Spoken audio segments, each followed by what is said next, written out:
कि कौन आगे चल रहा है, कौन पीछे चल रहा है। बहुत बड़े बड़े नाम पीछे हो जाएंगे और बहुत नाम। एक और चौंकाने वाला राकेश जी, बड़ा तमिलनाडु में बड़ा उलटफेर हो रहा है। विजय थलापति जो कि अपनी स्टाइल के लिए जाने जाते हैं, अपने नाम के लिए जाने जाते हैं, सड़कों पर बड़ी संख्या में भीड़। बड़ा संकेत मुझे लगता है कि बंगाल से ज्यादा देश की नजरें अब डीएमके तमिलनाडु पर चली गई हैं, जहां पर हिंदी बनाम। जाऊंगी मनोज जी, बड़ी खबर असम में रुझानों में बीजेपी को बहुमत मिल गया है।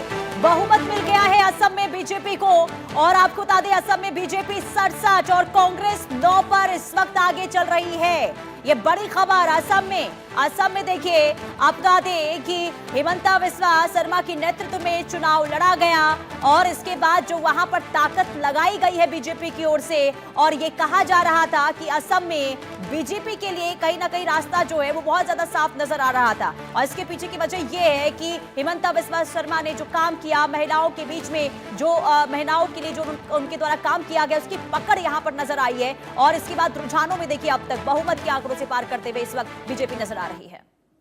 भाई प्रोड्यूसर अगर मेरे बैठे होंगे तो जरा गौर से सुनिए, बड़ी बड़ी प्लेट मारिए कि तमिलनाडु में बड़ा खेल हो रहा है। तमिलनाडु ने जो संकेत दिया है उसमें जो यूपीए की सरकार आप कह सकते हैं, डीएमके की सरकार कह सकते हैं, वो इसलिए गई क्योंकि विजय थलापति अब तय करेंगे कि तमिलनाडु में किसकी सरकार बनेगी। और विजय थलापति अगर मान लेंगे, हाल ही में दिल्ली आए थे, दिल्ली में कई बड़े नेताओं ने उन्होंने मुलाकात की थी, तो विजय थलापति क्या एडीएमके के साथ, एआईएडीएमके के साथ मिलकर सरकार बनाने जा रहे हैं? अगर एडीआईएमके के साथ सरकार बना के जा रहे हैं तो स्टालिन और राहुल गांधी गए, खेल खत्म हो गया। अरे प्रोड्यूसर जरा मारिए, तमिलनाडु में बड़ा संकेत निकल कर आ रहा है। तमिलनाडु में मुख्यमंत्री स्टालिन भी पीछे हो गए हैं, स्टालिन के बेटे भी पीछे हो गए हैं। अरे जरा फुल फ्रेम ब्रेकिंग बम पर मारिए। तमिलनाडु ने बड़ा संकेत दे दिया है। हिंदी और तमिल की लड़ाई में स्टालिन पिछड़ गए हैं, स्टालिन पीछे रह गए हैं।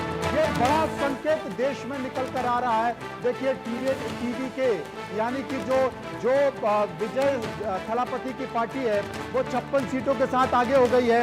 एआईएडीएमके 38 सीटों पर है और 52 सीटों पर डीएमके है। अगर विजय थलापति एआईएडीएमके मिल जाते हैं तो तमिलनाडु में बड़ा सत्ता का उलटफेर हो जाएगा और ये बड़ा खेल हो जाएगा। राकेश जी, मनोज जी, विजय थलापति जी ने सबको रोमांचक बना दिया। आप देख लीजिए, जितने भी पोस्टर्स थे, जितने भी लोग डिबेट्स में आते थे, सब कहते थे कि वो वोट स्पॉइलर बनेगा, उसकी वजह से वोट स्पॉइल हो जाएगा, वो कुछ नहीं कर पाएगा। 63 सीटों पर, अरे साहब खेल खत्म हो गया, खेल खत्म हो गया। बड़ी खबर, 63 सीटों पर विजय थलापति 63 सीटों के साथ। अब क्या करें, ये तो मतलब अगर झालमुड़ी है, ये झालमुड़ी बंगाल में चल रही है, लेकिन झालमुड़ी चल गई है तमिलनाडु में 126 बीजेपी तमिलनाडु। टीवी के राकेश जी, अरे इधर आओ यार तुम। अरे राकेश जी, ये क्या हो रहा है? ये बड़ा खेल हो गया भाई, ये बड़ा खेल, अरे ये बड़ा खेल हो गया। सबसे बड़ा उलटफेर अगर है तो ये तमिलनाडु में खेल हो गया।